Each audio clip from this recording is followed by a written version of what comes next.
Olá, Oi, pessoal, boa pessoal, boa tarde. tarde. Sejam todos muito bem-vindos a mais uma edição aí do nosso Tech Day.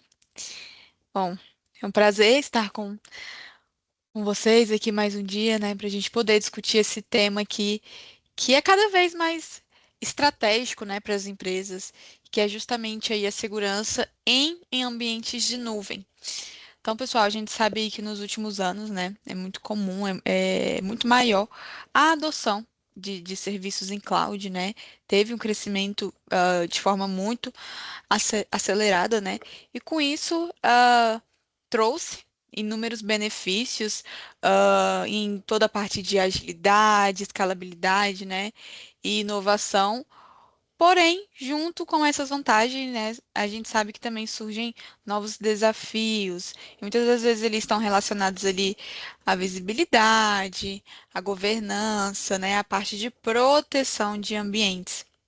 E é justamente sobre isso que a gente vai conversar hoje, que a gente vai trazer, né? Nosso tema aí, como vocês estão vendo, Microsoft Defender for Cloud, né? Postura de segurança e recomendações.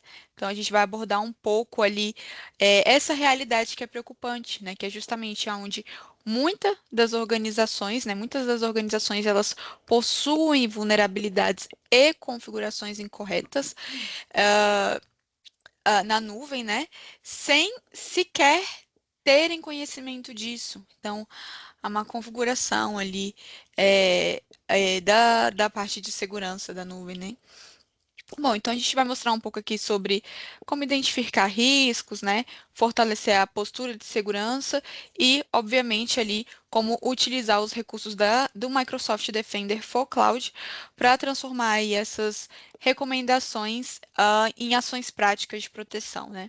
Então, vocês podem ficar à vontade para interagir, podem enviar perguntas aqui no chat, no ícone de perguntas e respostas ali em cima, podem compartilhar experiências conosco durante a apresentação, né? O nosso objetivo aqui é justamente que esse seja um momento de troca de conhecimento e que todos nós possamos sair daqui com insights que possam ser aplicados aí nos ambientes. Bom, pessoal, mais uma vez, muito obrigada aí pela presença de todos. E agora, para iniciar e para conduzir esse tema aí que é muito importante, eu passo a palavra para o Flávio, que irá apresentar aí um pouco sobre essas recomendações aí junto ao Microsoft Defender. Tá contigo, Flávio, muito obrigada. Obrigado, Isa. Boa tarde a todos. Eu até já começo com uma provocação ali, né? Eu vou botar no chat um prompt. Vocês podem colocar ali, de repente, em qualquer IA que vocês trabalhem, para ver o que ele vai retornar para vocês, tá? Mas basicamente a gente está falando aí entre 70 e 80% das empresas que migraram ou estão em processo de migração do teu ambiente para a nuvem, existe pontos cego relacionados à segurança da informação. Tá? Então, é um crescimento acelerado ali de adoção do ambiente em nuvem. A gente já está falando desse processo aí há pelo menos 10 anos, tá? De empresas que estão indo para a nuvem, empresas que nasceram na nuvem, só que é um crescimento muito desordenado. Ele é um crescimento muito acelerado, porque as coisas precisam de recursos para ontem, né? Então, a aplicação precisou de recurso, escalona. Precisou subir um novo recurso, sobe um novo recurso. E normalmente essa adoção não está alinhado com a segurança da informação. Então, isso vem muito de encontro com algumas posturas e algumas adoções de ferramentas que fazem total sentido para que isso não ocorra, não deixe esses pontos cegos e que esteja olhando para todo o ambiente e não só em nuvem, porque não adianta você levar o teu ambiente para nuvem e desproteger o teu ambiente on-premise, porém ele está conectado diretamente com a tua nuvem. Então isso é o que a gente vai chamar de perímetro de segurança. Tu tem que ter um olhar 360 em cima de todas as aplicações, independente de onde ela esteja, né? Então, o que que a gente fala, né? Que a nuvem ela trouxe uma agilidade, mas ela oculta muito a superfície de ataque. porque é o que eu estava comentando. 73% das empresas elas operam com pontos cegos e pontos cegos crítico, porque a velocidade de adoção desse tipo de serviço supera a capacidade de monitoramento. O que que isso quer dizer? A gente tem um crescimento exponencial da nossa infraestrutura, do nosso ambiente em nuvem, com recursos, com infraestrutura, serviços, colaboração, então tudo está numa velocidade muito grande, só que a capacidade de monitorar isso é gigantesca, né? Então, a gente não tem tem vários pontos a serem monitorados, mas normalmente nem todos esses pontos são vistos. Então, nem todas as empresas têm mapeado qual que é o teu perímetro. Então, às vezes, ele olha lá dentro, ele contrata uma nuvem e ele vai colocando o serviço lá dentro, colocando a responsabilidade da segurança para o provedor de nuvem. Só que o provedor de nuvem, ele se isenta da segurança quando vai se falar da infraestrutura que tu contratou. Por que que ele se isenta? Porque a responsabilidade do serviço que está lá dentro é do contratante e não de quem está ofertando o serviço, né? Diferente, lógico, se eu contratar eu estou contratando um serviço SaaS, que eu só tenho o login e senha, é lógico, aí a infraestrutura, a responsabilidade é dessa empresa que eu estou contratando. Mas mesmo assim eu tenho que ativar lá meus recursos de segurança para esse ambiente. E a gente também está falando de ambientes muito fragmentados, ou híbridos ou multi-cloud. Então, hoje a gente tem empresas que vai trabalhar lá, por exemplo, numa plataforma, numa nuvem. A Deserve mesmo é um exemplo disso. Nós temos a aplicação que roda uma parte num data center, num provedor como a AWS, outra parte na Microsoft Azure, uma parte na IBM e uma parte no Google Cloud. Todos formando o mesmo, tudo para entregar uma solução para o cliente numa ponta como SaaS. Então, por baixo dos panos tem toda essa camada de infraestrutura espalhada em alguns provedores. Então, isso tem que estar muito bem mapeado, muito bem elencado, fazendo com que cada um enxergue somente aquilo que realmente precisa ter de acesso, né? E aí, com o crescimento descontrolado. Então, se você não tem esse controle desde o início, vai chegar um ponto que você não vai ter mais controle. Hoje a gente tem, por exemplo, a gente tem cliente que tem recursos em nuvem que passa dos 350 mil reais por mês. Então a gente está falando com mais ou menos de 3 a 8 mil itens contratados dentro da nuvem. Então, como a gente vai falar em itens, a gente está falando em ambientes como serviço, tipo banco de dados como serviço, cache como serviço, máquinas virtuais, functions e por aí vai. Então, tudo isso são aplicações, são recursos que tem que estar com a lupa em cima olhando para poder não ter problemas ali na frente, né? E onde normalmente as empresas mais erram ali? O problema é a configuração e não a invasão, porque o que vai acontecer? Normalmente, não se tem lá uma política de identidade ou de controle de acesso que faz com que se ative um múltiplo fator de autenticação. Essa não gestão de acesso acaba gerando permissões excessivas com o Shadow Admin, má gestão de identidade. Então, isso tem empresas que sai um colaborador da empresa e o acesso desse colaborador fica ativo no ambiente, como se o colaborador ainda fizesse parte daquele ambiente. Então, ele só cria o acesso e mantém lá. Ou existe um fator que a gente sempre, quando a gente vai falar de gestão de identidade, a gente sempre bate na tecla do que acessos tem que ser nominal. E normalmente muitas empresas ainda têm o hábito de criar usuários setoriais. Então ele vai lá, cria um acesso para o departamento financeiro. Só que a pessoa do financeiro saiu, entrou uma outra pessoa, ela vai seguir com aquele acesso e o acesso continua o mesmo. E a pessoa que saiu, se ela de alguma forma conseguir acessar esse ambiente externamente, certamente ela vai conseguir, porque ela não, ela, a senha continua a mesma, a forma de acessar continua a mesma, não troca, só foi substituída a pessoa, né? Então a gente sempre fala que não, os controles de acesso tem que ser nominal. O Flávio vai entrar para trabalhar no financeiro, cria-se o usuário do Flávio. Ah, o Flávio saiu e agora vai ser a Isabela, revoga os acessos do Flávio e cria o acesso para a Isabela. Então, para que não tenha problema futuro de acesso indevido aos ambientes, né?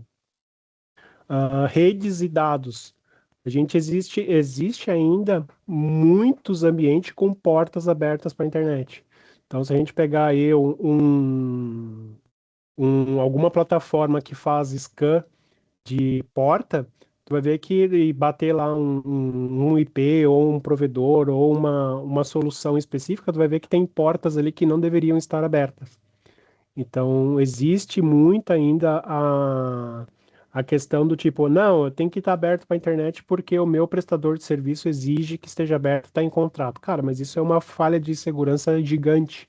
Ele tem que passar, a gente tem que fazer uma restrição por IP, ou uma restrição por VPN, por ZTNA, qualquer outra forma que não deixe essa porta exposta para a internet, fazendo com que não é nem deixando para que possivelmente exista um ataque. Não, tá exposta para a internet, tu vai estar tomando ataque. Se você pode não estar vendo que tu tá tomando ataque, mas você tá tomando ataque. Ou seja, tu tá tomando tentativa de quebra de senha ali de acesso e em algum momento esse acesso vai ser concedido, vai ser explorado uma vulnerabilidade nessa porta e o estrago está feito. Storage público não intencional. O que que é esse storage público não intencional? Ah, eu preciso criar um bucket lá dentro da AWS para compartilhar um arquivo, ou simplesmente para me publicar as imagens do meu site. Só que eu vou lá e não me preocupo com a segurança, simplesmente eu vou lá, crio o bucket e deixo ele lá, tudo público, e aí alguém consegue o acesso à URL desse bucket, ele consegue ler tudo que tem ali dentro. Então existe mecanismo, existe formas de fazer com que esse bucket seja controlado, tenha permissão apenas quem tem que ter acesso a ele. Se alguém tentar descobrir o URL e tentar acessar, ele tem que tomar um acesso negado lá de cara. Por quê? Porque ele depende de autenticação, de chave criptográfica para poder liberar esse acesso. Então isso é muito comum também. E não é só nuvens públicas que a gente está falando, como AWS, Azure e Google. Buckets e storage assim existe em outros data centers, como IBM, Oracle Cloud e em alguns outros plataformas ali. A gente também tem alguns casos ali. E até file server, às vezes o servidor que está na nuvem, lá, uma máquina virtual, provendo um file server, acaba expondo portas de compartilhamento de arquivos. Então, isso também é um risco e é falta de configuração. Tá? E comunicação exposta. O que, que é comunicação exposta? Tu vai ter, de alguma forma, o teu ambiente exposto para toda a internet, disponibilizando conteúdo que não deveria estar exposto. Ele tinha que estar apenas interno e ele está expondo os dados publicamente para qualquer um acessar. Tá? Quando a gente vai falar de workload, a gente está falando de máquinas virtuais, ou seja, máquinas virtuais sem patches de atualização, principalmente as máquinas Windows. Então, às vezes, a gente pega muita máquina Windows com versões muito antigas. Então, recentemente, a gente teve um caso que chegou até nós de um cliente com Windows 2008. Então, esse Windows já perdeu suporte há muito tempo. O ambiente totalmente vulnerável e mesmo que ele tenha alguma proteção na máquina, essa proteção pode ser facilmente quebrada. Então, isso tem que estar no radar e tem que ser atualizado com frequência. Não é à toa que as empresas, os fabricantes lançam os patches de segurança para que isso seja corrigido o mais rápido possível. A gente, inclusive, fez um post essa semana falando do ciclo do Windows 10. Ainda existem muitas máquinas com Windows 10 no mercado. É lógico que a gente sabe que existe funções, existem recursos, existem empresas que levam um pouco mais de tempo para fazer a substituição, porque ela tem um parque todo parametrizado para aquela versão de sistema operacional. Então, ela customizar tudo isso para uma nova versão leva um tempo. Mas isso tem que ser a exceção da exceção. Por quê? Porque a gente já está falando de um Windows que já não tem mais suporte pelo próprio fabricante, e ali na frente, se sofrer qualquer pênalti, não tem para quem recorrer. Vai perder os dados e vai ficar sem aquele recurso. Workload sem proteção ativa. Se vê muito também máquinas sem endpoint, sem um firewall na frente, sem proteção nenhuma, simplesmente as portas escancaradas e ainda por cima a máquina sem uma proteção contra malware ou qualquer outro tipo de endpoint para fazer a proteção dos arquivos dentro dela. Isso também é muito encontrado. Vulnerabilidades ocultas em containers. Então, isso é o quê? Além das máquinas virtuais, a gente ainda também tem aplicações que são startadas como serviço, que acabam trazendo vulnerabilidades não só na camada de sistema operacional, mas também na camada de aplicação. Então, tu vai ter aplicação dependendo do sistema que é desenvolvido, do build que é feito, é exibido vulnerabilidades nesse cara, ou num .NET, ou num Node, num PHP, qualquer versão de desenvolvimento ali, além das vulnerabilidades em cima da camada de sistemas operacionais. Então, a maioria das invasões, elas exploram configurações incorretas. Então, se a gente vai fazer um pen test, o que que o cara vai procurar? O cara vai ir em cima de configurações que faltam, que ele sabe que possivelmente aquele ambiente não tem configurado.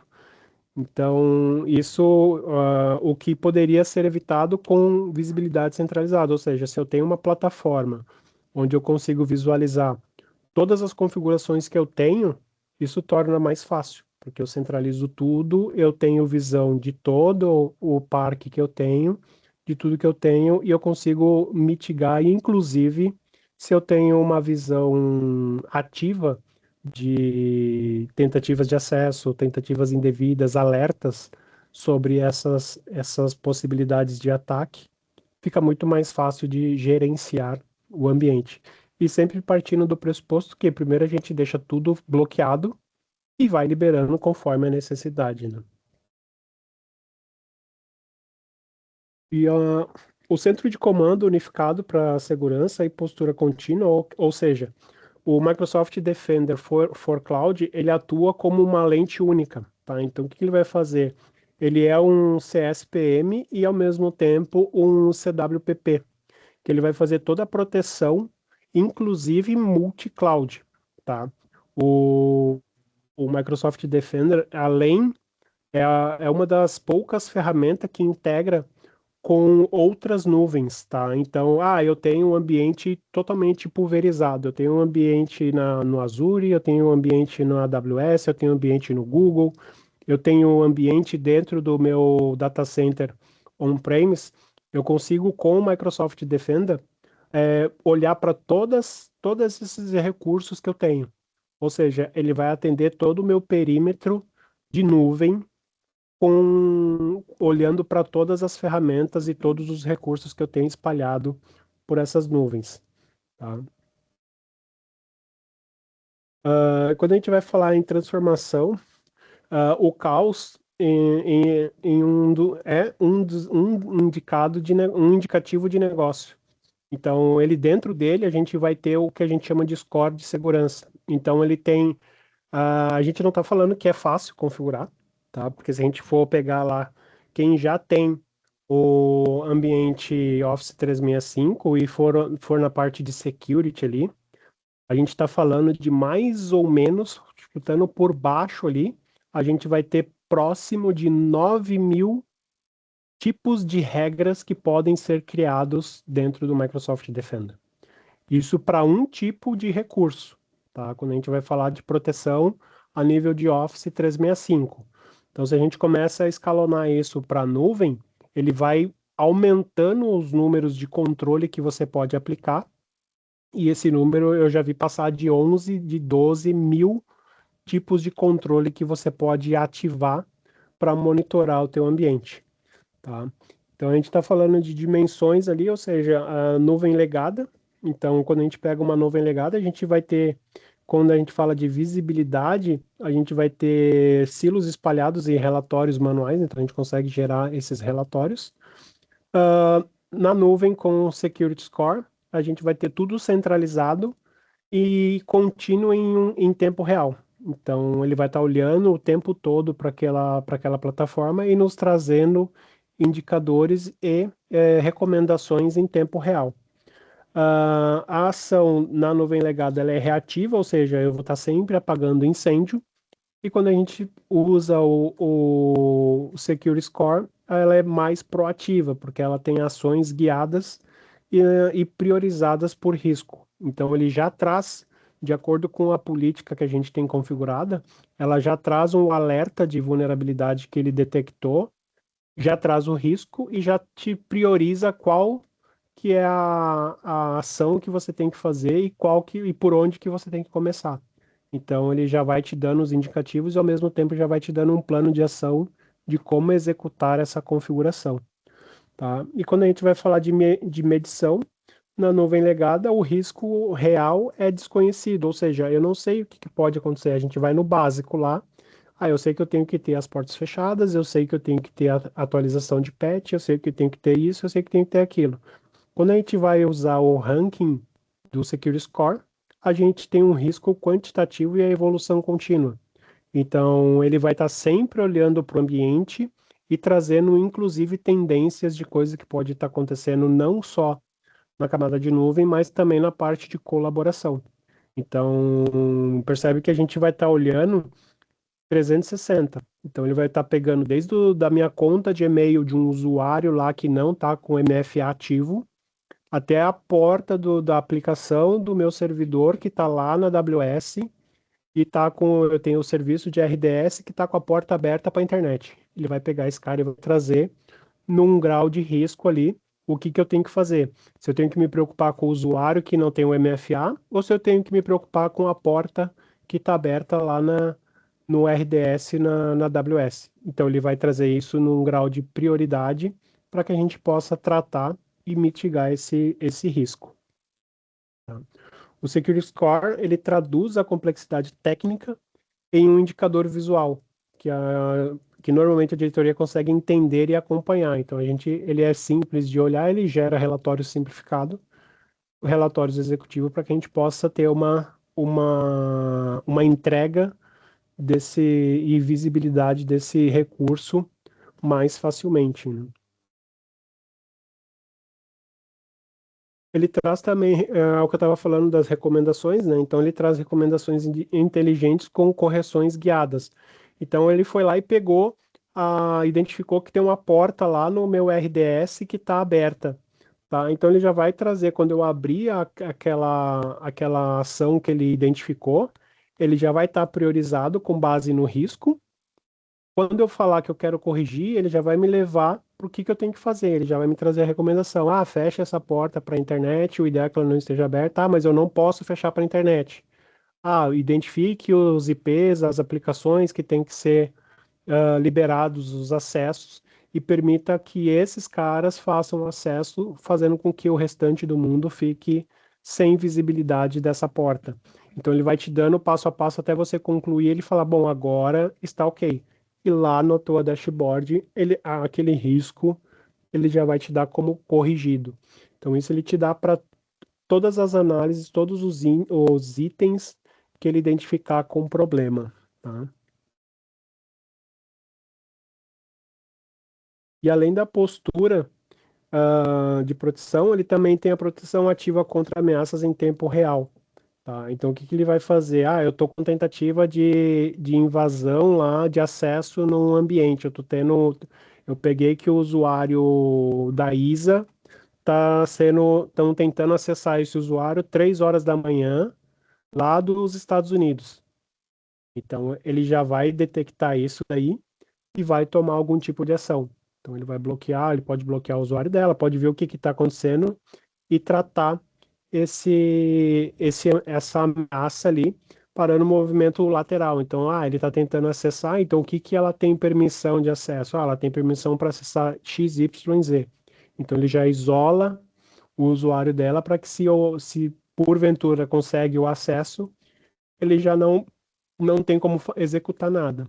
Então ele já bloqueia a ameaça, alertando e priorizando a ação gerada, né? Então ele já vai levar isso para dashboard lá como um alerta crítico para tomar uma ação em cima do usuário da ISA que estava tomando uma tentativa de acesso de fora de um ambiente que não é conhecido, tá? E em horário desconhecido. Então ele também analisa o comportamento do usuário.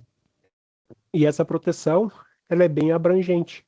Então ele vai pegar, por exemplo, máquinas virtuais, banco de dados, containers, Kubernetes, storage, aplicações, usuários do Office 365 como um todo.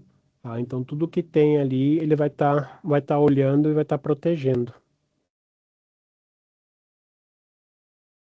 E o impacto normalmente ele vai além da segurança, né? Então, se a gente está falando de viabilizar o crescimento, a segurança, ela normalmente ela reduz drasticamente o risco. Então, querendo ou não, a gente vai sempre pelo mais fácil, a visibilidade contínua de todo o parque e manutenção rigorosa e compliance. Então, isso é o que ele já entrega essa visão dentro do teu ambiente centralizado. Enquanto a gente vai falar de operação, ele centraliza todas as ferramentas. Então, se eu tenho N ferramentas espalhadas no meu parque ali, até mesmo dentro da plataforma do Office, ele centraliza tudo isso para uma console única, tá?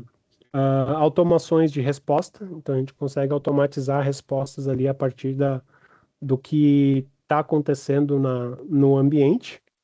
Ganhos massivos de produtividade para equipes enxuta. Então, uma pessoa ela consegue controlar todo o parque ali e ela vai estar olhando apenas a console e por trás disso o mecanismo do Defender vai estar fazendo toda a varredura e todo o acompanhamento do parque tecnológico, tá? Quando a gente vai falar de negócio, a gente está falando de redução direta do impacto financeiro a brechas, porque a gente está permitindo que o nosso ambiente fique seguro e seja monitorado 24/7. A proteção inegociável da reputação corporativa, ou seja, aquilo é uma política, ela tem que ser seguida e ponto, não tem meio termo, então ela vai ter que ser seguida. Mas eu não, a gente já ouviu o cliente falar, mas aqui na empresa a gente não pode ter o MFA. Tá, mas por que não pode ter um MFA? Não, porque a gente não pode permitir que o usuário faça o acesso de tal forma. Não, não pode. Isso é imposto pela corporação. A empresa impõe que se tem, porque tu tem que ter a proteção de dados. Então, tu tem que ter esse segundo fator de autenticação, tá? E isso é um apoio também estrutural à governança corporativa.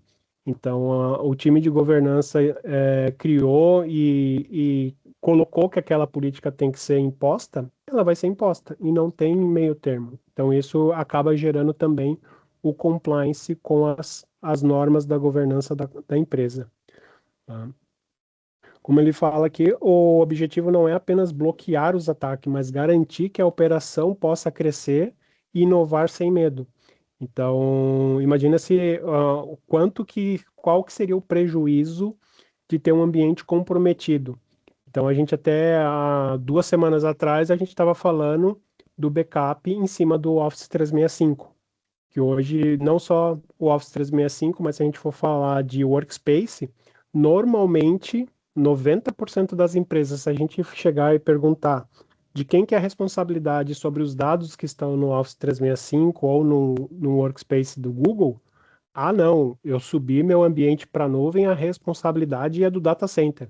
A Microsoft é responsável pelos meus dados. Tá, mas tu já pensou se tu pega um Ransom? Não, mas se eu pegar um Ransom lá, a Microsoft me garante, porque eles falam que faz backup. Não, eles fazem backup que a gente chama para disaster recovery. O ambiente da Microsoft foi totalmente comprometido, ela tem que te devolver os dados íntegro. Ah, mas eu lá fui lá, o meu usuário foi lá, tomou uma ação que pegou um ransomware e bloqueou, criptografou todo o meu SharePoint. Isso é responsabilidade da empresa e não da Microsoft. Ela não se responsabiliza por isso. Então, isso a gente vai fazer com que todos eles são complementares. Então a gente falou lá de segurança e proteção de dados usando o backup. Agora a gente está falando de segurança usando ferramenta para perímetro. Então tudo isso se complementa. Se em algum ponto alguma delas falhou, falhou lá porque foi mal configurado o meu Defender e conseguiram injetar um malware dentro de uma VM que comprometeu todo o ambiente. A primeira pergunta que vão fazer, tá, beleza, volta o backup. Eu não tenho backup. Mas a máquina está na nuvem. Não deveria ser responsabilidade do data center fazer a segurança? Não. Ela te entregou o recurso. A infraestrutura em cima, quem cuida é você. Ah, mas eu não sabia disso. Pois é. Então você não tinha backup, agora tu perdeu os dados e como é que fica? Qual o custo que você vai ter para poder recuperar todo esse ambiente, porque tu vai estar com o teu ambiente indisponível, tem o tempo de recuperação dele e o que você perdeu. Então tem que levar tudo isso em consideração na hora de fazer uma análise, né? Então tem que estar sempre atento a estes pontos. Alguém que está aqui usa Microsoft Defender ou alguma outra ferramenta relacionada à integração e segurança de ambientes em nuvem? Se alguém tiver ali, só dá um joinha ali na.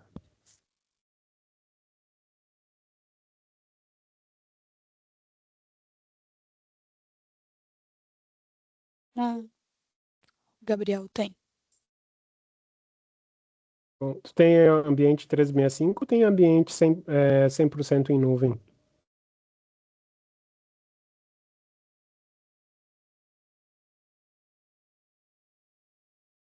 Esse 365. mesmo. Show, beleza. Tá. E como é que a com Defender é muito bom. Aí vem a pergunta, né? A gente tá com ele 100% configurado, porque o Defender, querendo ou não, ele faz parte de alguns pacotes, então se a gente pegar um pacote Enterprise, ele tem algumas features lá que ele já vem por padrão, né? Mas se a gente quiser a suíte completa do Defender, ele é um pacote adicional, né? Então ele tem que trabalhar, ele tem que contratar esse pacote adicional. Então lá no E3, E5, ele já vem uma parte do Defender. Na Premium também vem uma parte do Defender. Mas aí, eu quero integrar com o recurso A, B e C. Eu quero ter o acesso completo à suíte. A gente tem que fazer a contratação à parte, tá? E como é que Uhum. a Deserve ajuda? Pode falar, Isa. Não, tô falando, o Gabriel trabalha junto lá com o Joaldo, na Rainbow. Ah, O boa, Gabriel que legal. respondeu é lá da Rainbow. Aham, show de bola. Não tá 100% configurado ainda. Mas é isso aí, tá no processo. E como é que a Deserve consegue te ajudar nisso, tá? A Deserve consegue fazer um assessment, ou seja, ela vai fazer um diagnóstico ali, uma descoberta passiva de riscos e riscos ocultos e avaliação detalhada da maturidade atual do teu ambiente. O segundo passo é uma implementação, tá? Então é a configuração, de arquitetura do teu ambiente com hardening focado em integrações de sistema nativo, tá? Então a gente vai pegar tudo que tem dentro dele ali e fazer uma conformidade com tudo que você precisa estar protegendo e depois também acompanhar numa operação contínua, ou seja, fazer um monitoramento ativo, ajustes finos e a evolução constante da postura de segurança, porque isso ele vai acabar, querendo ou não, é um monitoramento contínuo, porque todo dia vai gerar algum tipo de ação para ser tomada dentro do ambiente. Então, pode ser através de um e-mail que foi bloqueado e precisa de uma ação para fazer uma liberação e até criar uma política para que aquele e-mail não seja bloqueado posterior ou que seja bloqueado em definitivo, até mesmo recursos que ele possa estar limitando acesso a algum recurso, tá? Então, por que a DServe? A visão técnico-comercial é única, traduzindo o risco de TI em linguagem de negócio. Então, a gente vai ter especialistas dedicados 100% em Cloud Security, um suporte consultivo que caminha lado a lado com o seu negócio. Então, a gente vai conseguir te apoiar ali em todas as fases, em todos os passos dessa jornada. Então, se a gente pegar todo o ambiente, não só Microsoft, mas também hoje como a gente falou no começo, a gente tem muitas possibilidades de ambientes.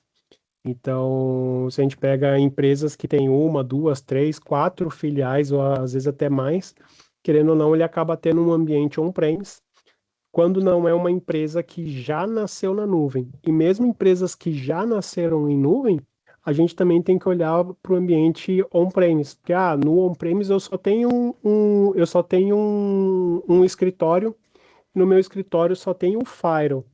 Beleza, mas a postura dos usuários também vai ser levada em consideração. Porque aí vai ter o usuário lá que não quer fazer o bloqueio da máquina quando sai da máquina. Existe o usuário que não vai querer ativar um MFA.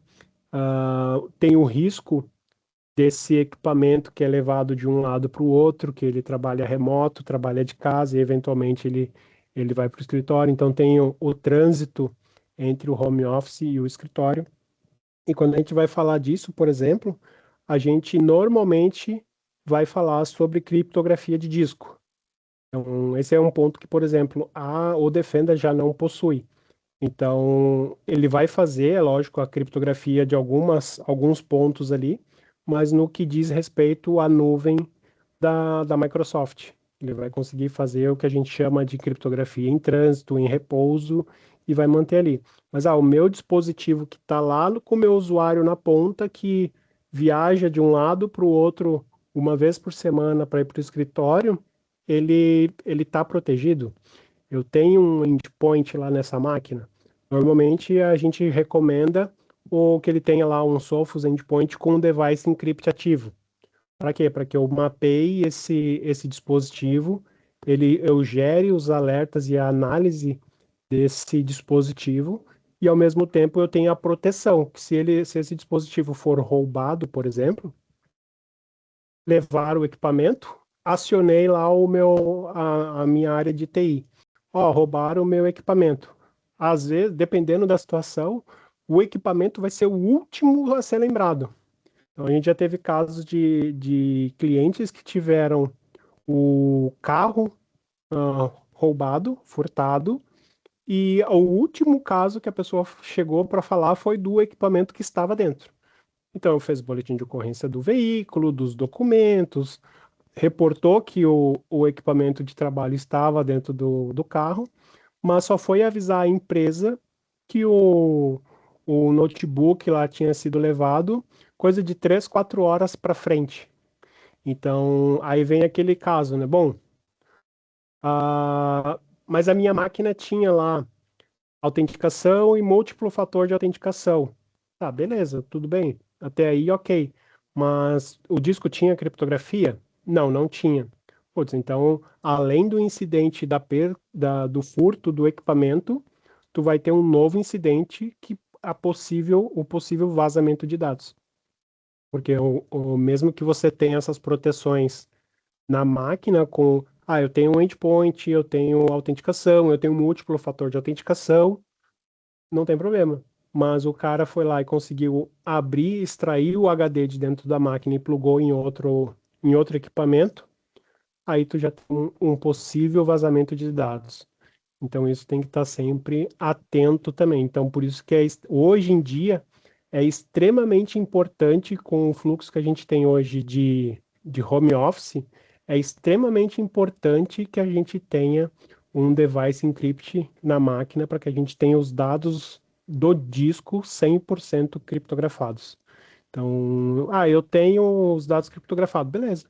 O equipamento o cara vai levar embora, mas ele não vai ter acesso a nada, não vai conseguir, para quebrar a senha ali vai ser mais difícil, e não vai ter acesso ao disco, porque a hora que ele plugar num outro equipamento, o disco vai estar zerado. E até para formatar esse disco ele vai ter problema.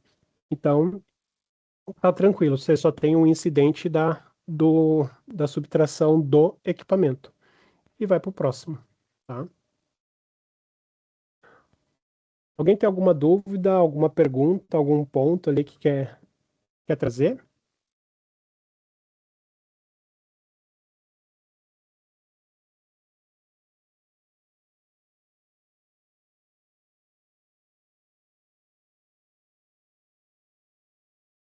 A gente está chegando ao final ali.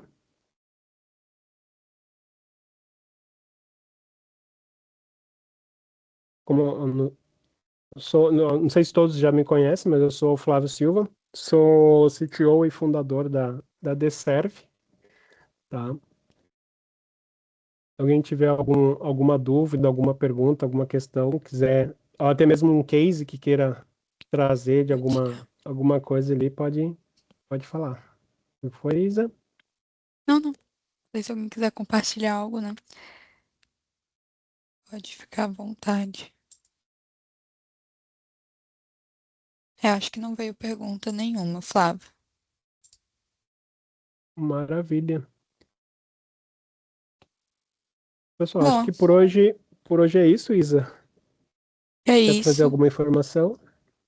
Não, no mais agradecer a presença do pessoal. A gente fica aí à disposição. Tem alguns nomezinhos aqui que a gente já conhece, né? O pessoal tem contato direto, mas fiquem à vontade. Flávio deixou aí o QR Code do LinkedIn dele, então entre em contato conosco, qualquer dúvida, qualquer apoio que vocês estiverem precisando, conte com a Deserve.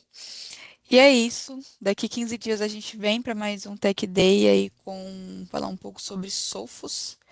Vai ser muito bom também. Então, quem tiver interesse em saber, quem não sabe, tiver interesse em conhecer, venham participar conosco. E é isso. Agradeço demais a presença de vocês. Quem quiser assistir ali do começo, que não chegou, a gravação vai ficar disponibilizada no YouTube também. E assim como tem os Tech Days anteriores que a gente fez já em 2026.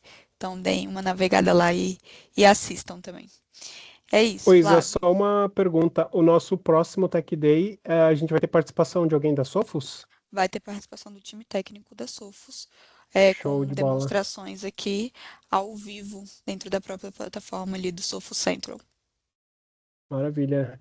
Então aproveitem o momento que a gente vai estar com um representante da própria Sofos, do fabricante, para trazerem dúvidas ali. Quem quiser Exatamente. trazer algum ponto, algum questionamento ali relacionado ao assunto que vai ser a próximo webinar, fique bem à vontade. Exato. Se tiver alguma curiosidade também, a gente mostra ali ao vivo. Vai ser bem legal, vai ser bem completo. Maravilha. Então é isso, pessoal, por hoje. Obrigado. Daqui a pouquinho, essa webinar vai estar sendo importada lá para dentro e publicada no nosso canal do YouTube. Não deixe de compartilhar, curtir e se inscrever no nosso canal, caso você ainda não seja inscrito, para receber nossos alertas de webinars. E toda a nossa trilha de webinar, ela está disponível lá também, tá? Obrigado a todos, boa tarde e até a Obrigada, próxima. pessoal. Boa tarde. Até mais.